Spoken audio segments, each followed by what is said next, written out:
Hey, welcome everybody to another episode of Midlife Crisis. I'm your host, Leo. Again, we're here today with the 2008 C6 Corvette. It's a convertible. It has the LS3 motor and it has a 6-speed automatic transmission with paddle shifts. Now, this one here, I bought it already with a supercharger by Prochargers. So Prochargers is the brand.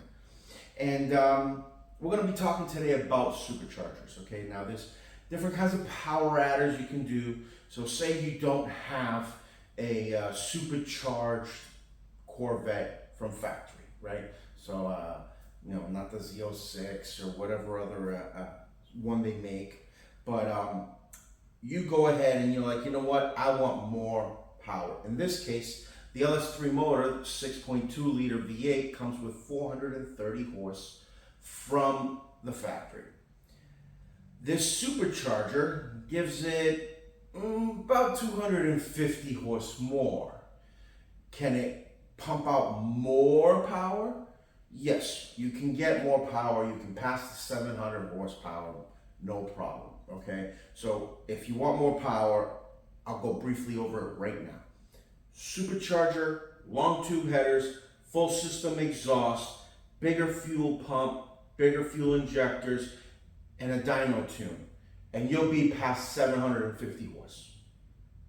Then you're gonna need to do your torque converter because your transmission's just gonna slip.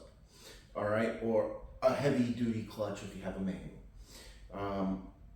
That's really the summation of it. But today, for today's episode, we're gonna concentrate just on the Procharger itself, okay?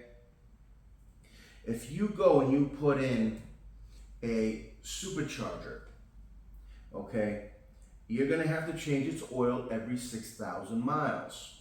That's completely separate from the motor. So you're gonna do an engine oil change with filter, you're gonna do your transmission servicing like normal, and your rear end like normal, and now you just added something else.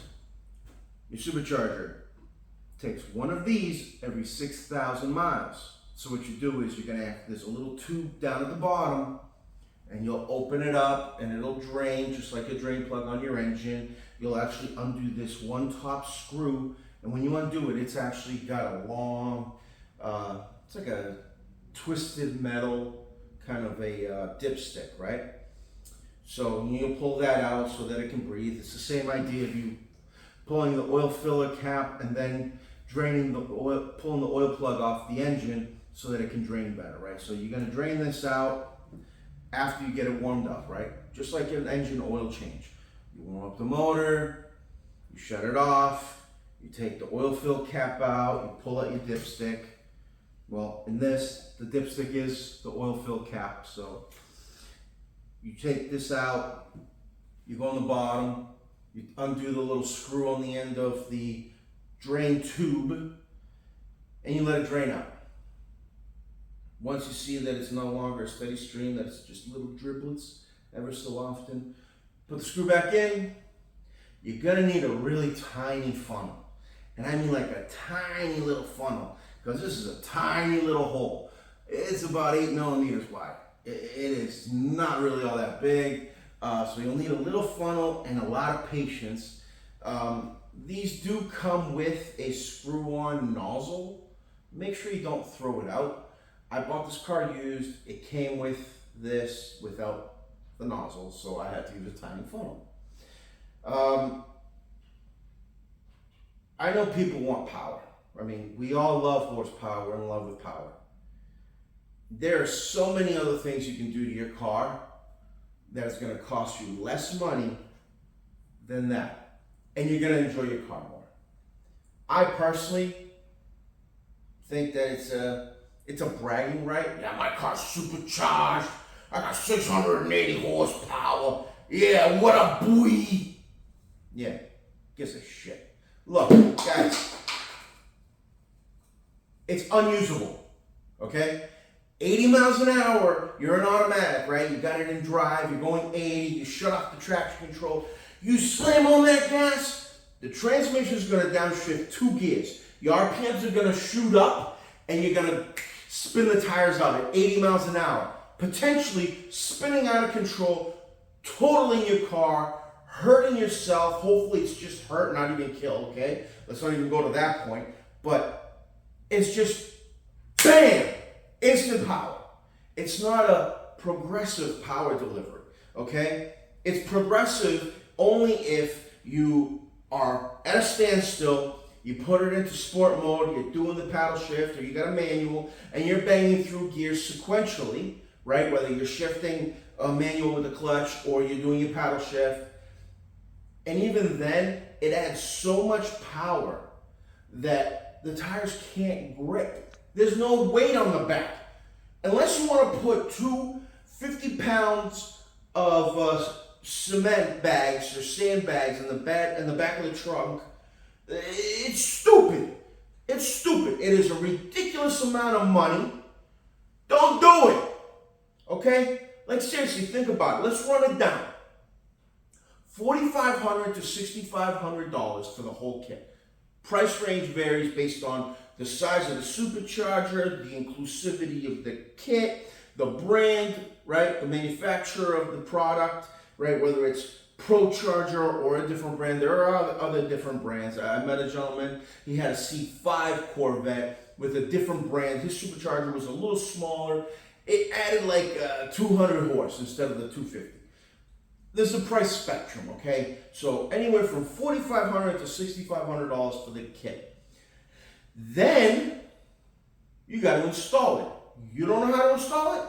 Oh, you're paying, buddy. You're paying a lot of money because they are moving all kinds of goodies around for it to fit. Okay, you're getting rid of your air box. You're adding an intercooler. So beneath this shroud, which is metal on this one, okay, you have the intake that has its own suction, right? Its own tubing that's being fed through here. So the way it works is air comes in through here, goes through the supercharger, goes up into here and into this intake, okay? Now it does run through intercooler to help cool the air. It's not a liquid intercooler, it's not a radiator, it's an intercooler, so it's to cool the air. It is a lot of plumbing. You're going to be undoing a lot of lines, including your transmission cooler line. And let me tell you, these GMs, their transmission cooler lines are held on with these little special couplers.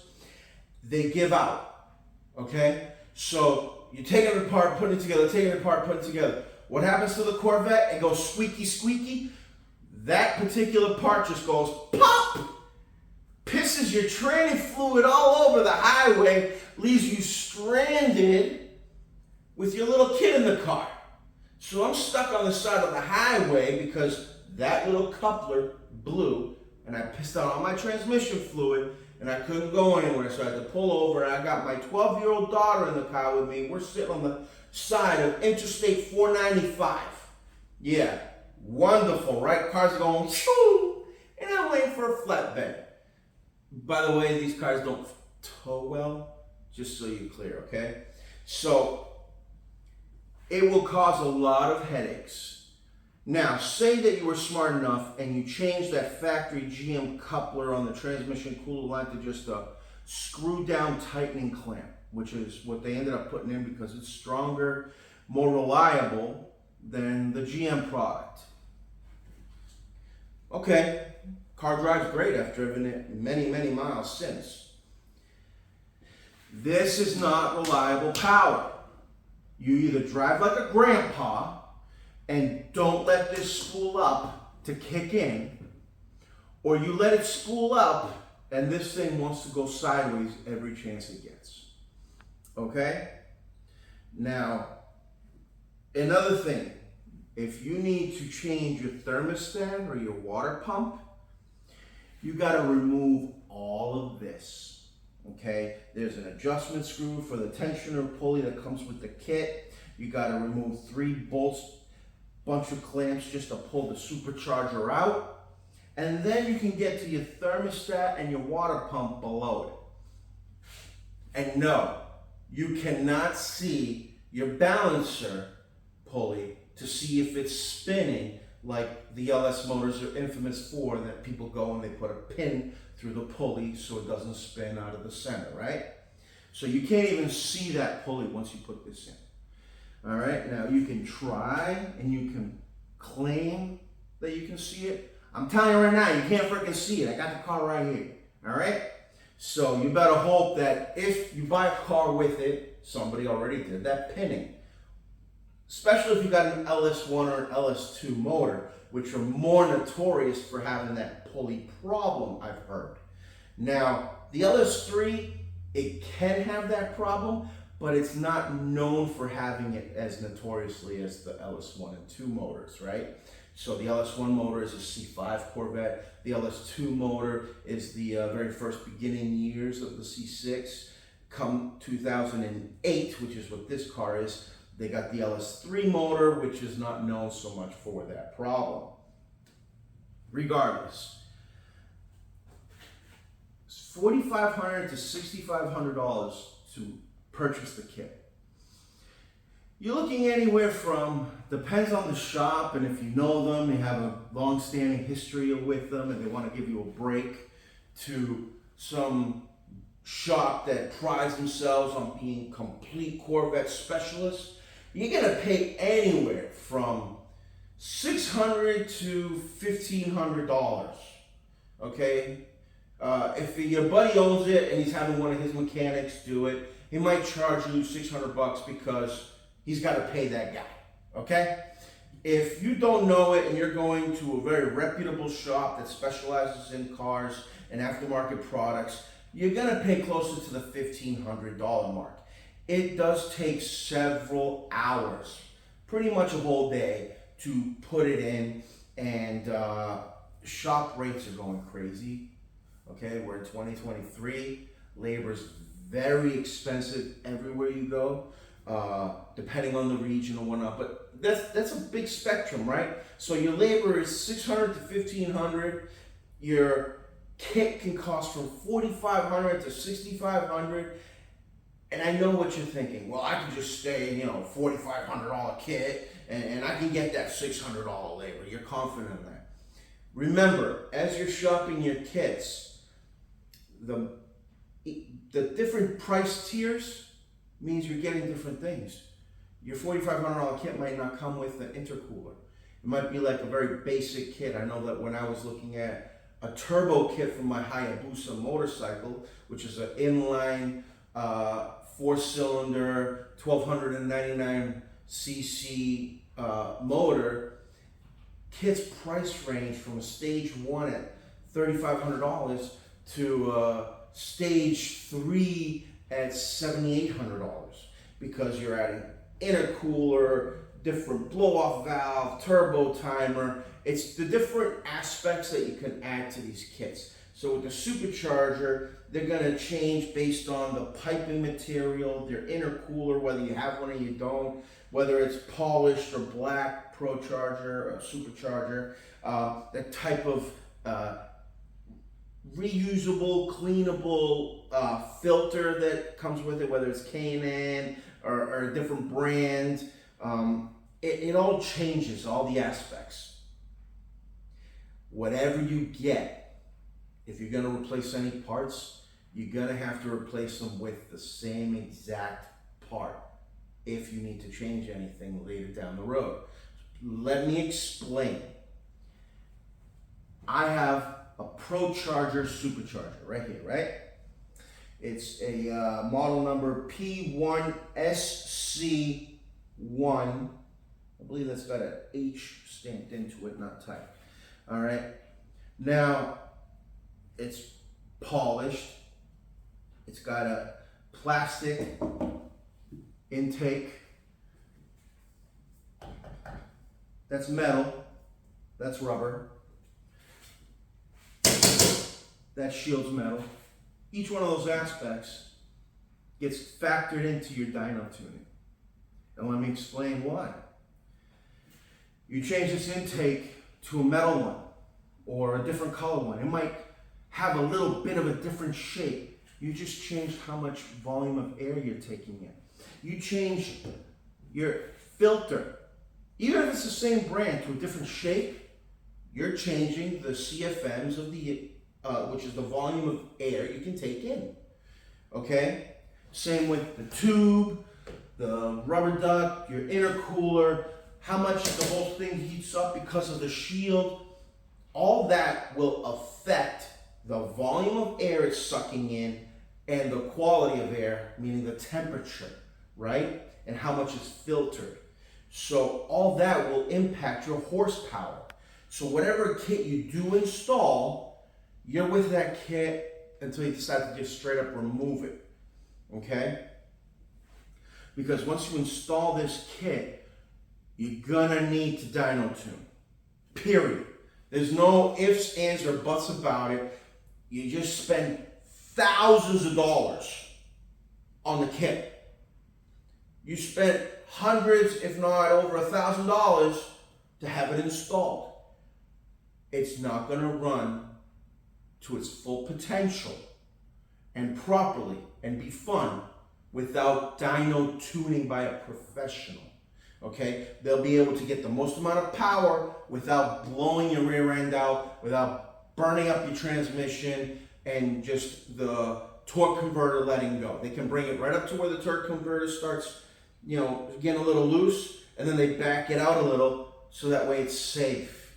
And they'll tell you, hey, we got you this much power. If you want more, we noticed that you're gonna need bigger injectors to get more fuel in, a bigger fuel pump, to shove into those injectors the fuel. You're gonna need a stronger torque converter to hold it down better because it's starting to slip. They'll tell you all that. And then back to the drawing board, you start changing more parts, and you're always changing, and you're always chasing, and it can get very, very expensive, okay? You want a fun Corvette, and the factory horsepower is not enough for you, and it might not be. Maybe you are the next Mario Andretti, okay? Or maybe you're the next Fittipaldi or Dale Earnhardt Jr. Who knows? If you need more power than these cars come with, regardless of which model you got, regardless of how much power it has, I'm going to tell you right now the simplest way to make you have power, be reliable, and you actually enjoy that power. Get a cam, a cold air intake, long tube headers, a slip-on exhaust for the sound, and you're cherry. Go get yourself a nice dyno tune to pull all that together, and you'll be into it for less than the cost of the cheapest supercharger kit. Okay? I'm telling you right now, I have it. Do I want to rip it out? No. Like I said, it's bragging rights. Yeah, my Corvette's supercharged. Let me tell you, it's such a bragging right that I wanted a convertible with an LS3 and a 6-speed manual transmission. But no, I saw the supercharger on this car and it had everything else, and I settled for the automatic transmission because of the bragging rights. I'm not gonna lie, I'm not gonna sugarcoat it. That is some big ass bragging rights. It is. And if you already got one, enjoy it. But for me, it's just added hassle. I'm married, I got 3 kids, I got my daily driver truck, my wife's SUV, a big property to mow the lawn and maintain the rest of the landscape, a pool to take care of, a job to work. Okay, I do these videos because I have fun. I talk to myself all the time. I said, hey, let me record it. Maybe somebody will have a laugh. Okay? Adding more maintenance for me, it's just adding more work. I'd rather just hop in and drive. So I don't know how much longer I'm going to keep the car. That's how I feel about the supercharger. You may think, well, it looks cool. I want the bragging rights. I can handle the supercharger. I can install it. I got a good deal on a kit, and I'm gonna do it. Well, all the better to you. Enjoy it. I hope you love it. I really do. And if you're still thinking of doing it, go for it. No problem. No problem. Me, I'm already thinking of a number for this car to go.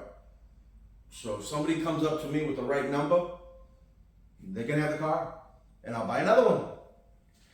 I also have a short attention span, so I don't hold on to things long.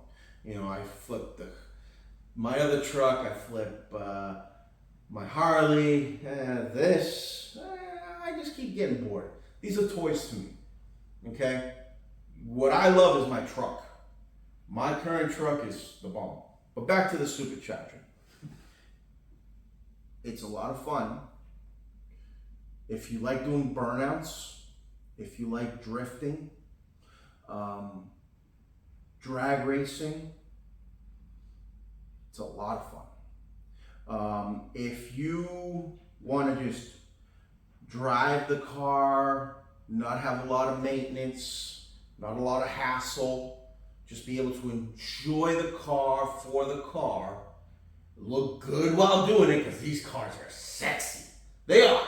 They're sexy. To me, the long nose, the sleek lines, the big bum. I'm an ass man. Okay? Now, you don't need it. If you like all that, and this supercharger is not for you. If you're just going to drive normal and chill and just want to say, I got more horsepower, that's a lot of money to spend. Okay? So, you make the choice. Because instead of spending the money here, what this kit will cost you will get you your cam, your long tube headers, your slip-on exhaust, your dyno tuning, and leave you money left over for stuff like a race-looking steering wheel, an F1 paddle shift mod, different, if you have a manual, a short throw shifter, maybe a updated radio touchscreen instead of those button things. And if you want the front splitter, the side skirts, the rear spoiler, whatever. You can get all of that. If you shop it around, you can get all of that for under the cost of just the cheapest kit for a supercharger. But that's up to you. You make the decision. If you found this video helpful, I really appreciate it if you hit like, you hit subscribe, but I definitely want you to leave a comment down below. Tell me your experience, your thoughts, your point of view. Maybe you have one and you love it. Maybe it's just the shit and you wouldn't deal with another Corvette unless it has it. Let me know. Maybe this is just me, okay? But this kicks in so violently that when I put it in sport mode and I pull out of my driveway and I take a left and first and I get on it, as soon as I hit second, the rear end wants to kick out, and it's always the same mailbox I almost take out, okay? It always wants to kick out to the left, shoot me to the right. I mean, I know how to drive. I've been driving for a while. I learned how to drift. I learned how to drift in the snow years ago. So I don't freak out when I lose control. I blew out a rear tire on one of my race bikes before going 100 on the highway. I just got heavy on the front brake, lightened up the load. I even got off the off-ramp and parked. That was fine. So I just have a lot of time and miles behind the steering wheel and on a bike and all that. So I'm a little different than some people, but maybe you're better.